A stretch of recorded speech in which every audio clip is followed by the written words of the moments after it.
మరి సంఘములో చేర్చబడి లేదా రక్షణలోకి వచ్చి బాప్తిస్మము పొంది దాని సందర్భంగా మరి సంతోషంగా సంఘమంతా కూడుకొని ఒక కృతజ్ఞత కూడికగా వారి సంతోషాన్ని మనతో పంచుకుంటూ ఈరోజు ఇక్కడ అందరం కూర్చున్నాము. మంచిది, చాలా చాలా చాలా సంతోషం. అయితే ఈ సందర్భాన్ని పురస్కరించుకొని మరి బాప్తిస్మము పొందినటువంటి వాళ్ళు ఎలా ఉంటున్నారు, ఎలా ఉండాలి అనే అంశాలు మాట్లాడుతూనే మరో కొన్ని విషయాలు కూడా చూడాలనేటువంటిది నా ఉద్దేశం. సహజంగా ఇలా కూడుకున్నప్పుడు అలాంటి హెచ్చరికతో కూడిన మాటలు మాట్లాడటం అనేటువంటిది సహజం. అయితే ఆ విషయాన్ని చూస్తూనే చెప్తాం ఖచ్చితంగా. సహోదరులు కానీ నేను కానీ మరి బాప్తిస్మం పొందినటువంటి వ్యక్తులు లేదా రక్షణలోకి వచ్చినటువంటి వ్యక్తులు సహోదరులు ఎలా జీవించాలి అనేది చాలా ముఖ్యమైన అంశమే. దాన్ని చూస్తూనే ఇంకో విషయాన్ని కూడా చూస్తూ మనం ముందుకు వెళదాము. లూకాసు వార్త 15వ అధ్యాయము 7వ వచనం ఒకసారి చూద్దాం. అటువలే మారు మనసు అక్కరలేని 99 మంది నీతిమంతుల విషయమై కలుగు సంతోషము కంటే మారు మనస్సు పొందు ఒక్క పాపి విషయమై పరలోకమందు ఎక్కువ సంతోషము కలుగుతుందంట. 99 మంది మారు మనసు అక్కర్లేనటువంటి నీతిమంతుల గురించి మాట్లాడుతున్నాడు. మారు మనసు పొందినటువంటి ఒకే ఒక వ్యక్తి గురించి మాట్లాడుతున్నాడు. ఆ ఒక్క పాపి మారు మనసు పొందుట ద్వారా పరలోకంలో ఎంతో సంతోషము కలుగుతుంది అనే మాట మనం ఇక్కడ చూస్తూ ఉన్నాము. అదే మాట మరలా అంటున్నాడు 10వ వచనంలో చదవండి. 10వ వచనంలో అటువలే మారు మనసు పొందు ఒక్క పాపి విషయమై అనగా ఆ పరలోకంలో దేవుని సన్నిధానంలో ఏమి జరుగుతుందో మాట్లాడుతూ దేవుని దూతల ఎదుట సంతోషము కలుగుతుందంట. దేవుని దూతల ఎదుట సంతోషము కలుగునని మీతో చెప్పుచున్నాను. ప్రభువైన యేసుక్రీస్తు వారు మాట్లాడుతూ 2 విషయాల్ని కోట్ చేశారు ఇక్కడ. మనకి 7వ వచనం 10వ వచనం ఈ 2 ఒకేలాగా అనిపిస్తాయి, కానీ కొంచెం దాన్ని జాగ్రత్తగా పరిశీలిద్దాం. 7వ వచనంలో కూడాను ఇంచుమించు అదే మాట. అటువలే మారు మనసు అక్కరలేని 99 మంది నీతిమంతుల విషయమై. ఇప్పుడు 99 మంది నీతిమంతులు ఉన్నారు. వాళ్ళందరూ నీతిమంతులే. నీతిమంతుల విషయం కూడా సంతోషం లేదా? ఆయనకంటే సంతోషమే. 99 మంది మెజారిటీ 99 మంది నీతిమంతులు ఉన్నారు. వాళ్ళ విషయంలో సంతోషం ఉంది. అలాగే మారు మనసు పొందినటువంటి ఒక వ్యక్తి ఉన్నాడు లేదా పాపి ఉన్నాడు.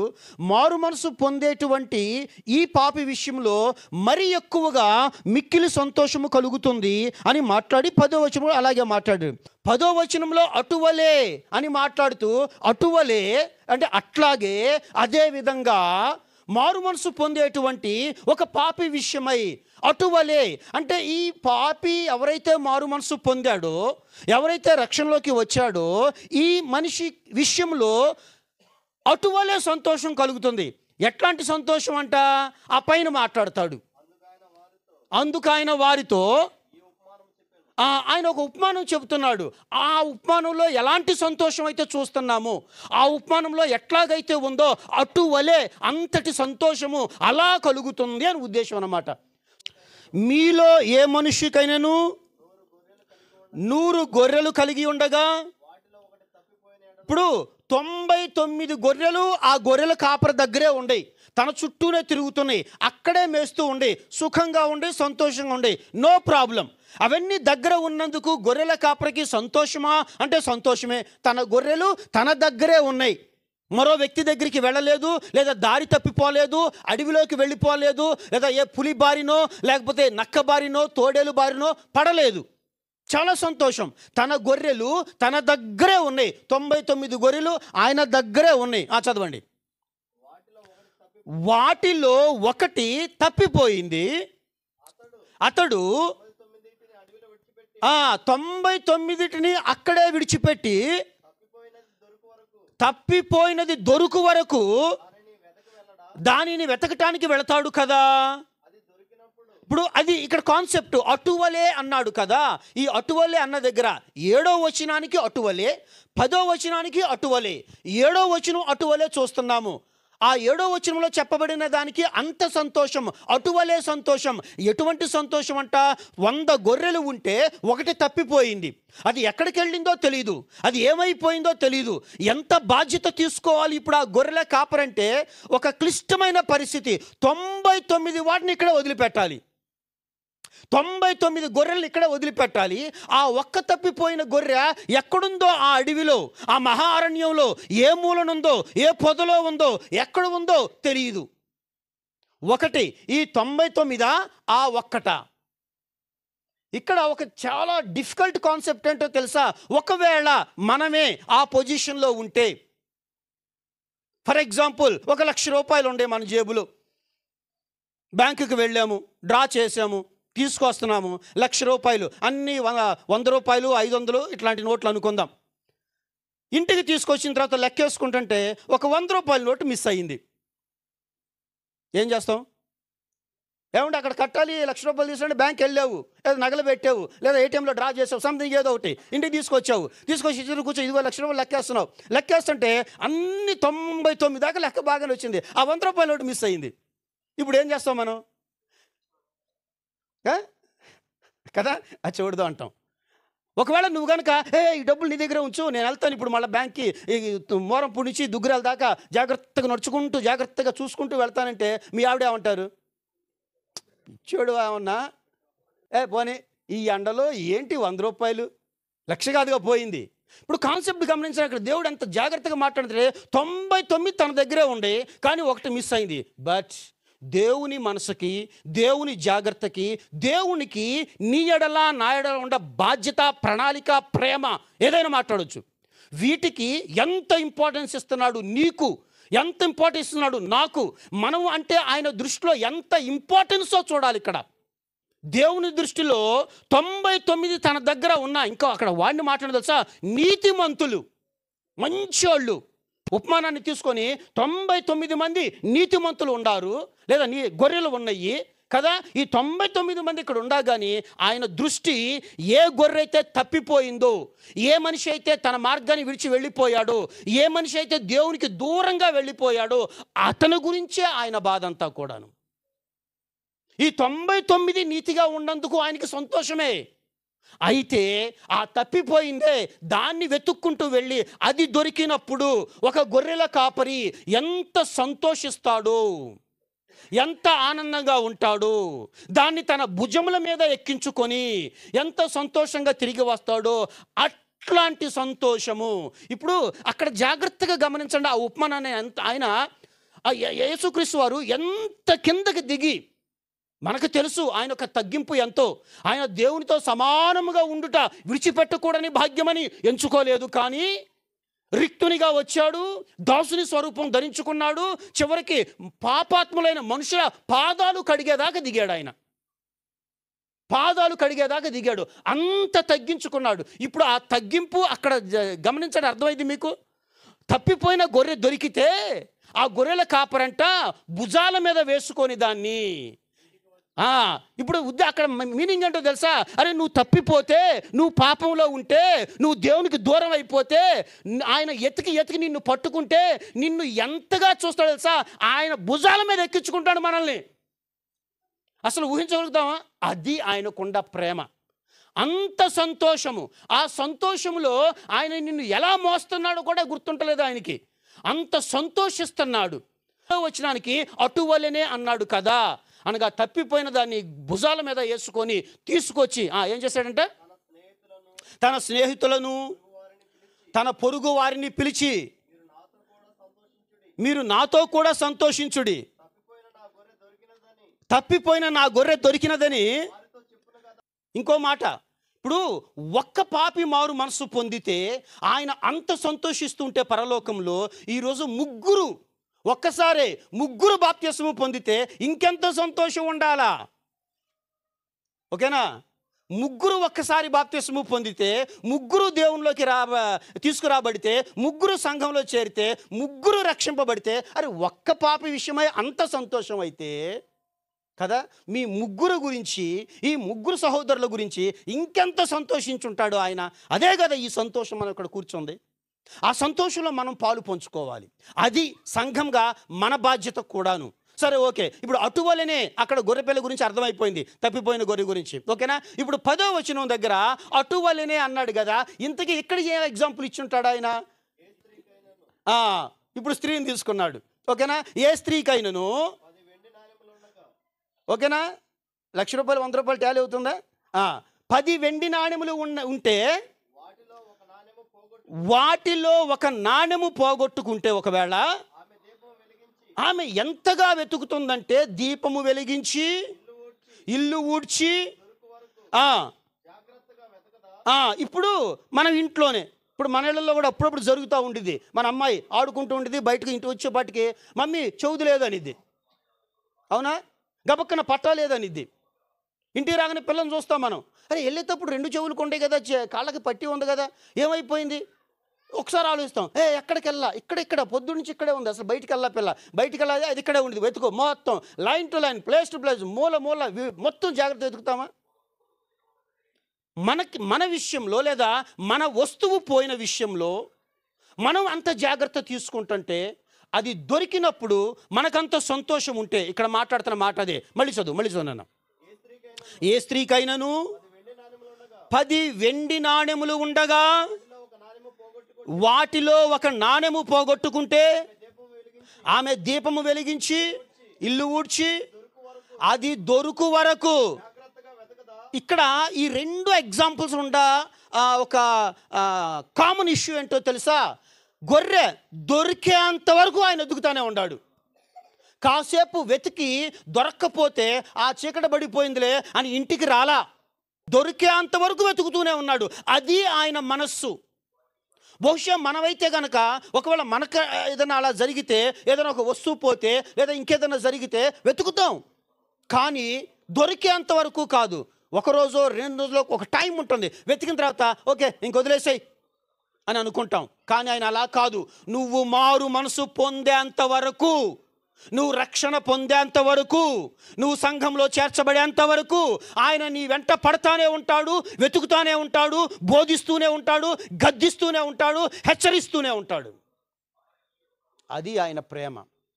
సో వెండి నాణ్యంలో ఒకటి పోతే దొరికేంత వరకు ఆవిడ వెతికి, ఆ తర్వాత ఏమైందంట, అది దొరికినప్పుడు తన చెలికత్తెలను పొరుగు వారిని పిలిచి నాతో కూడా సంతోషించుడి, నేను పోగొట్టుకొనిన నాణెము దొరికినది. ఇప్పుడు ఒక ఆలోచన నాకు, ఇందాక ఎగ్జాంపులే తీసుకుందాం. పోనీ 100 పర్సులోనే ఉంది, 1,00,000 పోయింది అనుకుందాం, 99 పోయింది అనుకుందాం. దొరికింది, వెళ్ళేవు, ఎతికేవు, మొత్తానికి ఏటీఎం దగ్గర నుంచి ఇంటి దాకా జాగ్రత్తగా 4 వెళ్ళి ఎతికారు, దొరికినాయి. 100 తప్ప మిగిలిన 99 దొరికింది, ఇంటికి తీసుకొచ్చావు. నీ పోయిన 1,00,000 నీకు దొరికినప్పుడు నువ్వేం చేస్తావు? మనం ఏం చేస్తాం చెప్పండి? ఏం చేస్తాం మనం? ఎస్, వెరీ గుడ్ కదా, తీసుకొచ్చి ఇంట్లో దాచుకుంటాం. పార్టీ చేయరా? అసలు ఈయనంట ఇంటి వాళ్ళని, పొరుగు వాళ్ళని, పక్కన వాళ్ళని అందరినీ పిలుస్తున్నాడంట పార్టీ చేయటానికి.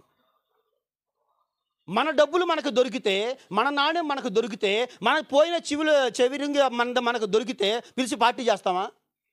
అంటే దొరికినప్పుడు ఆయన ఎంత సంతోషిస్తున్నాడో దాన్ని చెప్తున్నాడు నీకు నాకు. అదే అటువలే అంటే అది ఆయన ఉద్దేశం. అటువలేనంట నువ్వు నేను కాదు, ఆయన ఉపమానంలో పెట్టి చూసుకుంటున్నాడు. ఆయన ఇదిగో నా పరిస్థితి ఇది, నా క్యారెక్టర్ ఇది, నా ప్రేమ ఇది అని ఉపమానంలో పెట్టి చెప్తున్నాడు. అక్కడ గొర్రెల కాపరి ఎవరో కాదు, ఆయన గొర్రెలు మేపుతూ ఉంటే 99 ఉంటే 1 తప్పిపోయింది. దొరికేంతవరకు వెతికాడు. దొరికిన తర్వాత భుజాల మీద వేసుకొని తెచ్చుకున్నాడు. తెచ్చుకోవటమే కాదు, అందరినీ పిలిచి పార్టీ చేస్తున్నాడు. ఉపమానం. అలాగే అక్కడ స్త్రీ ప్లేస్లో ఆయన ప్రేమనే చూద్దాం. తప్పిపోతే లేదా పోతే దొరికేంత వరకు వెతికి మూల ఊడ్చి దొరికిన తర్వాత దొరికిందిలే అని సైలెంట్గా ఉండటం లేదు ఆయన. అందరినీ పిలిచి పార్టీ చేస్తున్నాడు. అంటే దీంట్లో నేనేం ఆలోచిస్తున్నానంటే, మనము రక్షణ పొందినప్పుడు, మనము దేవునిలోకి వచ్చినప్పుడు, మనము పాపాల నుంచి విడిపించబడినప్పుడు మన రక్షణ రహస్యంగా ఉండటానికి వీలు లేదు. అర్థమైనా? మన రక్షణ రహస్యంగా ఉండటానికి వీలు లేదు. చాలామంది బాప్తిసం పొందామని చెప్పుకోవడానికి సిగ్గుపడతారు. చాలామంది బయట చెప్పుకోరు కదా.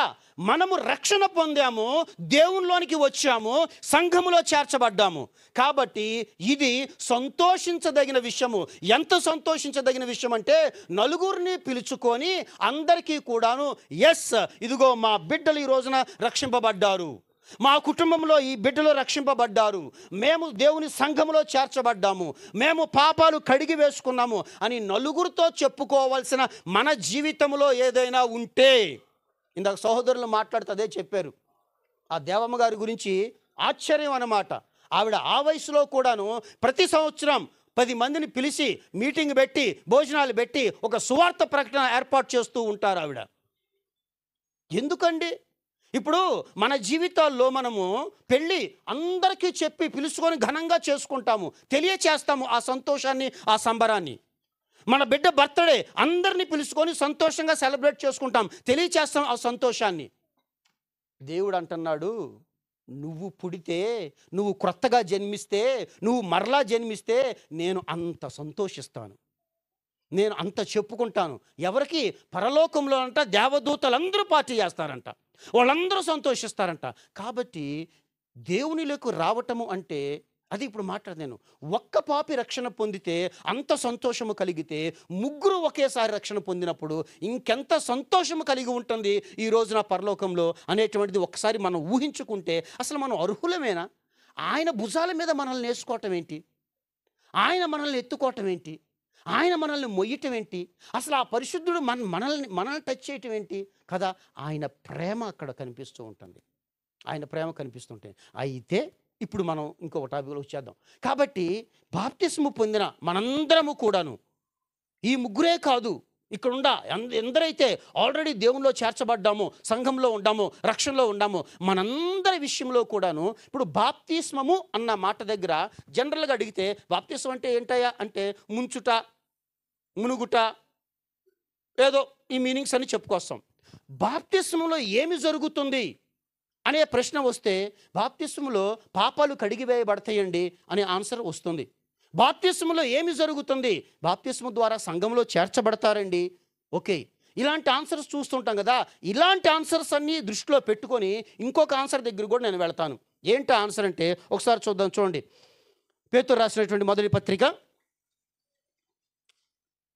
పేతురు రాసిన మొదటి పత్రిక 2వ అధ్యాయము 9వ వచనం. 2వ అధ్యాయము 9వ వచనం. అయితే మీరు ఎవరైతే రక్షణ పొందారో, ఎవరైతే సంఘంలో చేర్చబడ్డారో, ఎవరైతే బాప్తిస్ము పొందారో, ఎవరైతే మారు మనసు పొందారో, మీరు ఇప్పటిదాకా చీకట్లో ఉండాం, ఇప్పటిదాకా లోకంలో ఉండాం, చీకటిలో నుండి. ఇక్కడ ఒక సెకండ్ ఆగుతాను. ఏంటో తెలుసా, మనము చీకటిలో నుంచి వెలుగులోకి వచ్చాము, చీకటిలో నుంచి వెలుగులోకి తీసుకురాబడ్డాము. ఇంతవరకు బాగానే ఉంది. కానీ అక్కడ వాడిన మాట ఏంటో తెలుసా, ఆ వెలుగంట ఆశ్చర్యకరమైన వెలుగు. ఈ లైట్ కింద వెలుగులో ఉండాం మనము, ఈ వెలుగు ఉంది. ఆ లైట్ కింద వెలుగు ఉంది. రేపు ఉదయాన్నే సూర్యుడు వస్తే సూర్యుడు వెలుగు ఉంటుంది. కానీ యేసుక్రీస్తు లేదా అక్కడ భక్తులు మాట్లాడుతున్న మాట ఏంటో తెలుసా, అది ఆశ్చర్యకరమైన వెలుగు, ఆశ్చర్యకరమైన వెలుగు. ఆ వెలుగులోకి వస్తే ఏమి జరుగుతుంది? బహుశా ఈ వెలుగులో ఉంటే ఇదిగో మనకి పుస్తకం కనిపిస్తుంది, ఈ వెలుగులో ఉంటే మనకి ఇదంతా కనిపిస్తుంది. ఉదయాన్నే సూర్యుడు వస్తే ఆ వెలుగులో ఉంటే అంతా కనిపిస్తుంది. కానంట ఈ వెలుగు ఎలాంటిదంటే ఆశ్చర్యకరమైన వెలుగు. ఇది మనం ఊహించుకుంటున్న వెలుగు కాదు, ఆ సూర్యుని వెలుగు కాదు, చంద్రుడి వెలుగు కాదు, ఈ ట్యూబ్ లైట్ వెలుగు కాదు. ఆశ్చర్యకరమైన వెలుగు. ఈ వెలుగులోకి రావటం అంటే, ఈ వెలుగులోకి వస్తే ఏమి జరుగుతుంది? అదే నేను అంటున్నది. రక్షణ ద్వారా లేదా బాప్తిస్మం అంటే ఏమిటి? బాప్తిస్మలో ఏమి జరుగుతుంది? జనరల్ ఆన్సర్స్ 2 ఉండే. బాప్తిస్మం అనగా ముంచుట. బాప్తిస్మలో ఏమి జరుగుతుంది? ఆ పాపాలు కడిగివేయబడతాయి. ఇది జనరల్ ఆన్సర్. కానీ నేను ఇంకొక కోణంలో దీన్ని ఆలోచిస్తూ ఉన్నాను. బాప్తిస్మలో ఏమి జరుగుతుందంటే, నువ్వు తన ఆశ్చర్యకరమైన వెలుగులోకి వస్తావు. ఈ వెలుగులోకి వచ్చిన నువ్వు, నీ పరిస్థితి ఏమిటి అంటే, చదువమ్మా.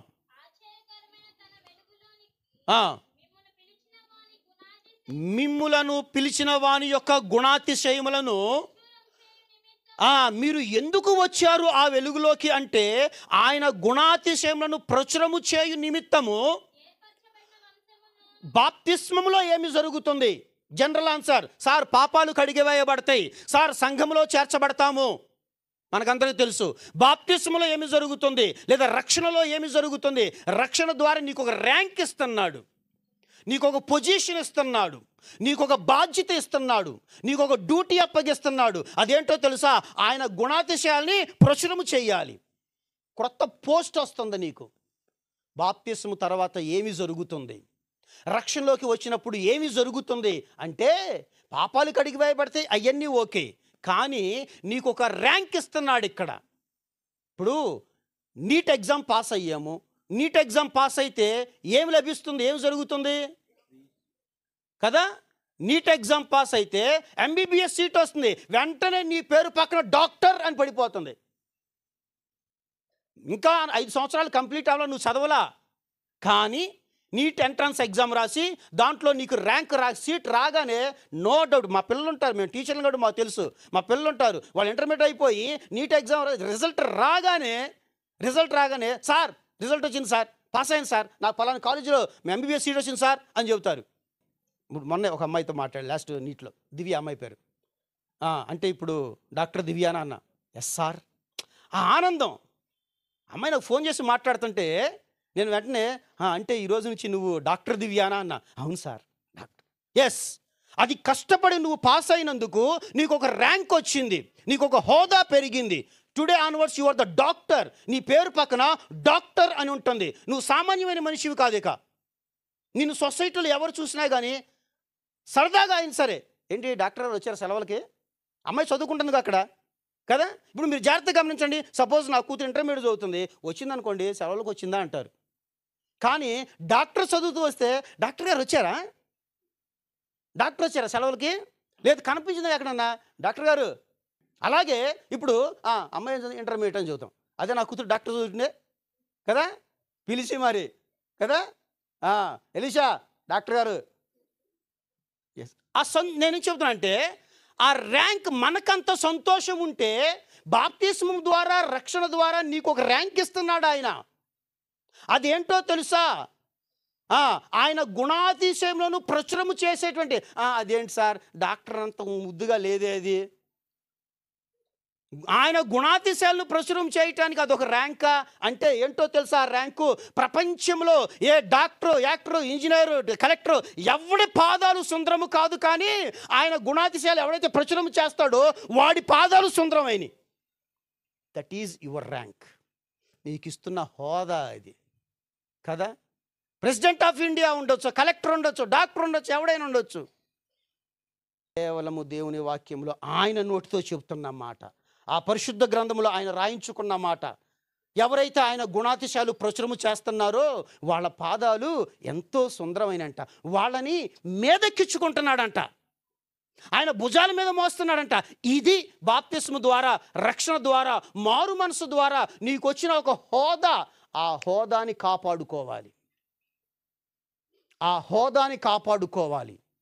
వచ్చినంత ఈజీ కాదు, అంతము వరకు సహించువాడే. ఎస్, అంతము వరకు సహించువాడే. దీనికి ఒక మంచి ఎగ్జాంపుల్ చెప్పేది. ఇప్పుడు మళ్ళా ఫోన్ చేయగానే డాక్టర్ దివ్య అన్నాను కదా, నా కూతురే డాక్టర్ అని చెప్పాను కదా, ఫస్ట్ ఇయర్ అయిపోయింది, సెకండ్ ఇయర్ తప్పింది, థర్డ్ ఇయర్ తప్పింది, ఫోర్త్ ఇయర్ తప్పింది, ఫిఫ్త్ ఇయర్ తప్పింది అనుకోండి.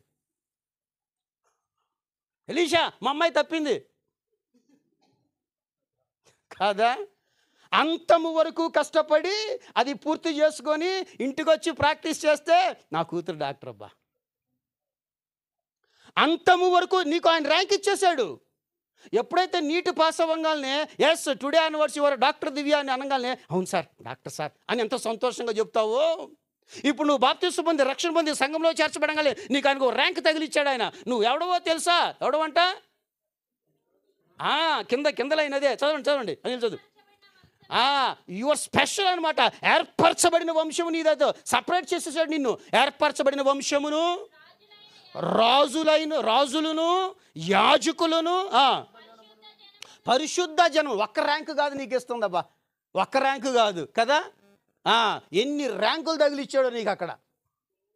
ఎస్, దేవుని సొత్తు కదా. ఇప్పుడు ఈ మాటను గమనించండి. ఇప్పుడు ఆయన భుజాల మీద ఎందుకు వేసుకున్నాడో తెలుసా? ఇప్పుడు నీ కొడుకును మాత్రం నువ్వు భుజాల మీద వేసుకుంటావు, నీ కూతురుని మాత్రం నువ్వు భుజాల మీద వేసుకుంటావు, నీ కూతుర్ని నీ కొడుకును మాత్రమే భుజాల మీద వేసుకుంటావు. ఎవరిని పడితే ఆయన వేసుకోలేవు. ఎందుకంటే అది నీ సొత్తు, అది నీ సొత్తు. ఆయన అంటున్నాడు, నీకు ఇచ్చిన ర్యాంక్ కూడా తెలుసా, నువ్వు నా సొత్తువి. అందుకే అక్కడ భుజాల మీద వేసుకున్నాడు కదా. ఇంకా ఆ స్త్రీ వెతికి వెతికి ఎతుక్కుంది కదా వెండి నాణ్యాన్ని. ఆవిడ సొత్తు అది, ఆవిడది కాబట్టి, ఆవిడ సొత్తు కాబట్టి వెతికి వెతికి ఎతుక్కొని తెచ్చుకుంది కదా. నీ సొత్తు కాదనుకో, సపోజ్ నాదనుకో, నేను వచ్చి బ్రదరు వచ్చే దారిలో మా ఆవిడ రింగు పడిపోయిందంటే ఏం చేస్తావు నువ్వు?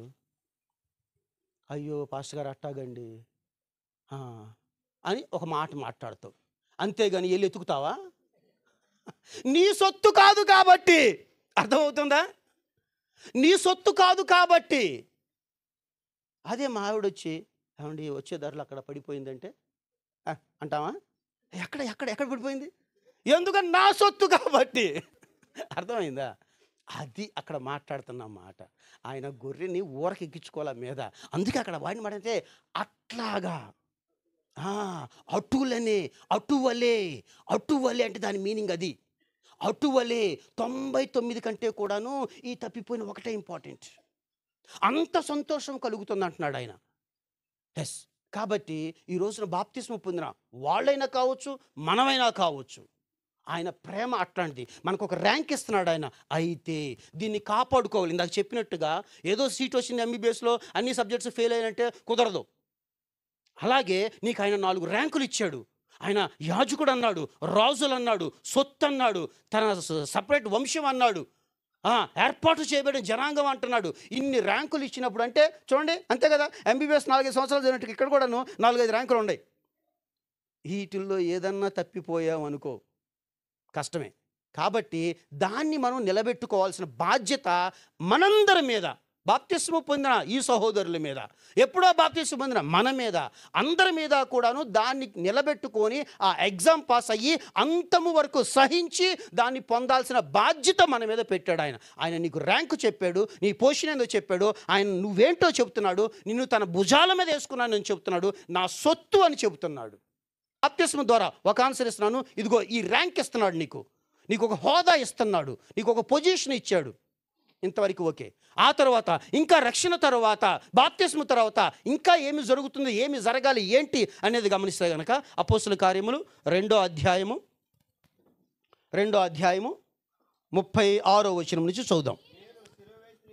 మీరు సిలువ వేసిన ఈ యేసుని దేవుడు ప్రభువుగాను క్రీస్తుగాను నియమించెను.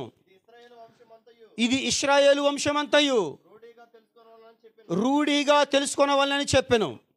వారు ఈ మాట విని హృదయంలో నొచ్చుకొని, సహోదరులారా మేమేమి చేతుమని పేతురును కడమ అపోస్తులను అడుగగా, పేతురు మీరు మారు మనసు పొంది పాప క్షమాపణ నిమిత్తము ప్రతివాడును యేసుక్రీస్తు నామమున ఇక్కడ ఒక నిమిషం ఆగుదాం. ఇప్పుడు బాప్తిస్మలో ఏమి జరుగుతుంది, బాప్తిస్మం ద్వారా ఏమి జరుగుతుంది అన్న ప్రశ్నలకి, సార్ బాప్తిస్మంలో పాపాలు కడిగివేయబడతాయి, ఓకే గుడ్, ఒప్పుకుంటున్నాం, కాదంటలేదు, ఓకేనా. ప్రతివాడును మారు మనసు పొంది బాప్తిస్మం పొంది మీ పాపములు కడిగి వేసుకొనుడి అని చెప్పాడు కదా, ఇంతవరకు ఓకే. నెక్స్ట్ ఇంకా ఏమి జరుగుతుంది? నీకు ఒక ర్యాంక్ ఇచ్చాడు కదా. ఇప్పుడు ఈ ర్యాంకు పొందిన నువ్వు ఏమి చేయాలి, ఎలా ఉండాలి, ఏంటి? ఆ ర్యాంకును కాపాడుకోవటం అంటే ఏంటో తెలుసా? ఇక్కడ ఒక ఎగ్జాంపుల్ చెప్తాను. ఫర్ ఎగ్జాంపుల్ ఇప్పుడు ఇందాక దాకా డాక్టర్ ఎగ్జాంపుల్ చెప్పాం కదా, అది వదిలేయండి. ఇప్పుడు ఇంకో ఎగ్జాంపుల్లోకి వెళదాం. ఏంటి ఎగ్జాంపుల్ అంటే, మనలోనే కుర్రోళ్ళు యూత్ ఉండారు కదా, ఈ యూత్ ఉండారు చాలామంది, వాళ్ళు పోలీసో ఎస్ఐయో ఏదో అవ్వాలని బాగా కష్టపడతా ఉంటారు. ఫర్ ఎగ్జాంపుల్ ఒక ఎక్స్ అనేటువంటి ఒక కుర్రోడు ఉన్నాడు. ఆ కుర్రోడికి గతంలో కొద్దిగా చిల్లర దొంగతనాలు చేయటం, చిల్లర పనులు చేయటం, ఈ చిన్న బలహీనతలో అలవాట్లో ఏదో ఉంది. కానీ ఓ పక్కన కష్టపడుతున్నాడు, ఎస్ఐ అవ్వాలి, పోలీస్ అవ్వాలని. కష్టపడ్డాడు, జాబు కొట్టాడు, ఎస్ఐ అయ్యాడు లేదా పోలీస్ అయ్యాడు, వచ్చాడు. వచ్చిన తర్వాత ఇప్పుడు పాత క్యారెక్టర్కి ఇప్పుడు వచ్చిన క్యారెక్టర్కి ఏమైనా తేడా చూపిస్తాడా? లేదా సేమ్ అలాగే రాగానే ఆ చిల్లర దొంగతనాలు స్టార్ట్ చేస్తాడా? కదా, కుదరదు. అంటే చిల్లర దొంగతనం అంటే వాళ్ళు లంచాలు తీసుకు, అది వేరే విషయం, మనకు అనవసరం అది. ఓకేనా?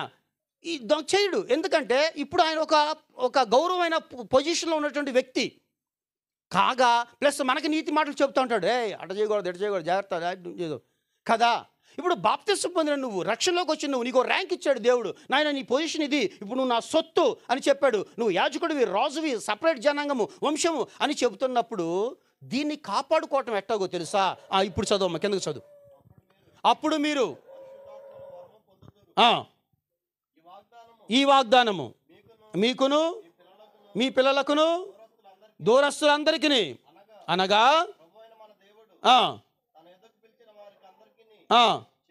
చందునని ఇక్కడ ఇదే, ఇంకను అనేక విధములైన మాటలతో సాక్ష్యమిచ్చి మీరు ఎవరైతే బాప్తిసం పొందుతున్నారో, ఎవరైతే పాపాలు కడిగి వేసుకుంటున్నారో, ఎవరైతే మారు మనసు పొందుతున్నారో, మీరు ఏం చేయాలంటే, నీకు ర్యాంక్ పొజిషన్ వచ్చింది, నీ పొజిషన్ వేరు ఇప్పుడు. కాబట్టి నువ్వేం చేయాలో తెలుసా? మూర్ఖులకు ఈ తరము వారికి వేరై, మూర్ఖులకు ఈ తరం వారికి వేరైపోవాలా? లేదండి నేను ఇంకా ఆ చీకట్లోనే ఉంటాను, ఆ పాపంలోనే ఉంటాను, ఇంకా ఆ పనులు చేస్తూనే ఉంటాను అంటే, అలా అంటే గనక ఇప్పుడు ఇందాక చెప్పిన ఎగ్జాంపుల్లో ఓకే, ఒకవేళ నువ్వు ఎస్ఐ అయిన తర్వాత పోలీసు ఇంకా అదే చేస్తానంటా ఉంటే గనక ఒక రోజున దొరికిపోతావా? దొరికిన రోజు నీ ఉద్యోగం పోతుందా? నీ పొజిషన్ అక్కడ ఉండదు కదా.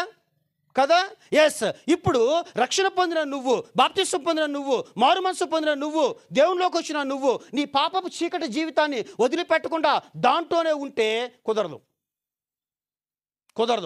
ఆయన ఏమన్నాడే? వేరై, లోకానికి వేరై, మూర్ఖులకి తరం వారికి వేరై ఏమి చేయాలంట? ఇప్పుడు మన బాధ్యత, ఇప్పుడు డ్యూటీ ఏమి చేయాలంటే వేరయ్యి చదువమ్మా. చదువు. కాబట్టి అతని వాక్యం ఇది చూడండి, ఇక్కడ మీరు గమనిస్తే జాగ్రత్తగా మాటని, అంగీకరించిన వాళ్ళు ఏం అంగీకరించారు వాళ్ళు? వాక్యము. ఏం వాక్యం అక్కడ ఆయన బోధిస్తుంది? అబ్బాయి మీరు మారు మనసు పొందాలి, ఎస్ అంగీకరించామండి. బాప్తిసం పొందాలి, ఓకేనండి. అయితే తర్వాత నువ్వు వేరే వాళ్ళ లోకానికి, ఎస్ ఓకేనండి. అది అంగీకరిస్తున్నాం మనం. బాప్తిస్మంలో ఏమి జరుగుతుంది? మారు మనసు అంటే ఏమి జరుగుతుంది? ఏం ఒప్పుకుంటున్నాను? ఏంటి అక్కడ వచ్చే చేంజ్ ఏంటో తెలుసా? నువ్వు అంగీకరిస్తున్నావు ఏమని? నేను లోకానికి వేరుగా జీవిస్తాను, నేను లోకానికి వేరై జీవిస్తాను, మూర్ఖులకు ఈ తరం వారికి నేను వేరైపోతాను అని నువ్వు అంగీకరిస్తున్నావు. ఇది జరుగుతుంది రక్షణలోకి వస్తున్నప్పుడు, నువ్వు మారు మనసు పొందుతున్నప్పుడు ఇది జరుగుతుంది. ఒకవేళ ఇది జరగలేదా, జాగ్రత్త. సో ఇవి జరుగుతున్నాయి. ఏంటి? వాళ్ళు అంగీకరిస్తున్నారు, ఓకేనండి. అతని వాక్యము అంగీకరించిన అంటే లోకానికి వేరవ్వటానికి యాక్సెప్ట్ చేసిన వాళ్ళు, అంగీకరించిన వాళ్ళు బాప్తిస్మం పొందారు. ఆ దినమందు అక్కడ సుమారుగా కొన్ని వేల మంది ఉంటే 3,000 మంది మాత్రమే అంగీకరించారు. దేనికి? మారు మనసుకు అంగీకరించారు, బాప్తిసానికి ఒప్పుకున్నారు, అలాగే వేరవ్వటానికి ఒప్పుకున్నారు. ఎస్, మేము ఈ లోకంతో ఉండం, మేము మూర్ఖులతో ఉండం, మేము అలాగా ఉండం, మేము వెలుగులోకి ఉంటాము అని అంగీకరించారు. 3,000 మంది మాత్రమే అంగీకరించగలిగారు. మిగిలిన వాళ్ళు అంగీకరించలేకపోయారు. ఎందుకు అంగీకరించలేకపోయారో తెలుసా? అద్భుతమైన మాట ఒకటి రాయబడింది బైబిల్లో. ఇంతకుముందు కూడా చెప్పాను, మళ్ళీ చెప్తాను. ఒకసారి అండి ఎక్కడికి, మత్తయి సువార్త 19వ అధ్యాయము 25వ వచనం. శిష్యులు ఈ పైన ఏదో చెప్పాడు, తర్వాత చూద్దాం. అది శిష్యులు ఈ మాట విని మిక్కిలి ఆశ్చర్యపడి, ఇట్లాగైతే ఇప్పుడు అర్థమైందా? ఆ 3,000 మంది ఎంత గొప్పవాళ్ళు. శిష్యులకి ఈయన ఒక స్టోరీ చెప్పిన తర్వాత వాళ్ళు అంటున్నారు, అయ్యో ఎట్టయితే ఆవిడ రక్షణ పొందుతాడు, ఎట్టయితే ఆవిడ బాప్తిసం పొందుతాడు, ఎట్టయితే ఆవిడ మారు మనసు పొందుతాడు, ఎట్టయితే కుదరదు. మనకు అక్కడ అక్కడ ఒక 10,000 మంది ఉంటారు అనుకుందాం. అక్కడ అపోస్తలులు గారు 10,000 కాదు, ఒక 50,000 మంది లెక్క చెప్తారు. ఓకేనా? ఈ 3,000 మంది మాత్రమే అంగీకరించారు సపరేట్ అవ్వటానికి. వాళ్ళు అంగీకరించారు. ఇక్కడ శిష్యులు మాట్లాడుతున్నారు, ఎట్లాగైతే ఆవిడ మారు మనసు పొందుతాడా, ఎట్లయితే ఆవిడ రక్షణ పొందుతాడు. ఈ మాట ఇక్కడ కాదు, 3 చోట్ల ఉంది ఈ మాట. ఇట్లాగైతే ఎవడు రక్షణ పొందుతాడు? ఇంకా పొందుతారుండో. అక్కడ 3,000 మంది సాక్ష్యం దానికి కదా. ఈ రోజున మనందరం సాక్ష్యం దానికి. ఎవరైతే మనం మారు మనసు పొంది బాప్తిసం పొంది దేవునిలోకి వచ్చామో, ఎస్, ఎట్లయితే ఎవరు అన్నారు. ఇంకో ఆ 2 కూడా చూసి నేను మళ్ళీ వెళ్తాను. చూడండి, అక్కడ మార్కు సువార్త 10వ అధ్యాయము 26వ వచనం. మార్కు సువార్త 10వ అధ్యాయము 26వ వచనం. అందుకు వారు మామూలు ఆశ్చర్యం కాదు, అత్యధికముగా ఆశ్చర్యపడి, అట్లయితే ఎట్టయితే ఎవడు రక్షణ పొందుతాడు బాబు, ఎట్టయితే ఎవడు బాప్తిసం పొందుతాడు. ఎంతగా ఆయన పైన ఏం చెప్పాడో చూద్దాం తర్వాత. దానికి షాక్ అయ్యారు వాళ్ళు. ఎట్టయితే రక్షణ ఎవడు పొందుతాడు అని చెప్పాడు. ఇంకో చోట కూడా ఉంది అదే మాట. లూకాసు వార్త 18వ అధ్యాయము 26వ వచనం. లూకాసు వార్త 18వ అధ్యాయము 26వ వచనం చదవమ్మా, చదవండి. ఇది వినినవారు అలాగైతే ఎవడు రక్షణ పొందుతాడు కదా. 3 చోట్ల రాయబడింది ఈ మాట. ఇలాగైతే ఎవడు రక్షణ పొందుతాడు. ఎస్, పేతురు చెప్పింది కూడా అదే. మొత్తం డేటా అంతా ఇచ్చి మీరు లోకానికి వేరవ్వాలా, వేరైతేనే రక్షణ అన్నప్పుడు అతని వాక్యము అంగీకరించిన వాళ్ళు అంగీకరించారు. ఇంతకీ వీళ్ళందరూ ఎందుకు ఎట్లయితే ఎవడు రక్షణ పొందుతాడు అన్నారు తెలుసా? ఆ 3 చోట్ల చదువుకోండి. 3 చోట్ల చదువుకోండి. నాకు టైం అయిందని ముగిచ్చేస్తున్నాను. ఓకే. సో కాబట్టి మనము దేవునిలోకి వచ్చిన తర్వాత దేవుడు మనకు ఒక ర్యాంక్ ఇస్తున్నాడు. మనల్ని తన భుజాల మీద వెత్తుకుంటున్నాడు.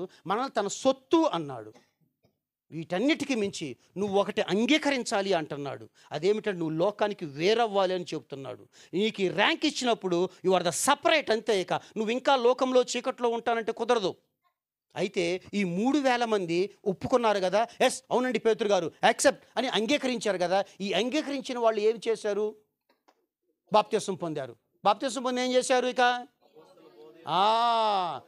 అపోస్తుల బోధ యందును, సహవాసమందును, రొట్టె విరుచుట యందును, ప్రార్థన చేయటం యందును. ఇదే ఈ రోజున మీ ముగ్గురికి హెచ్చరిక. That's all. మీ ముగ్గురికే కాదు, మాకు కూడాను ఇదే హెచ్చరిక.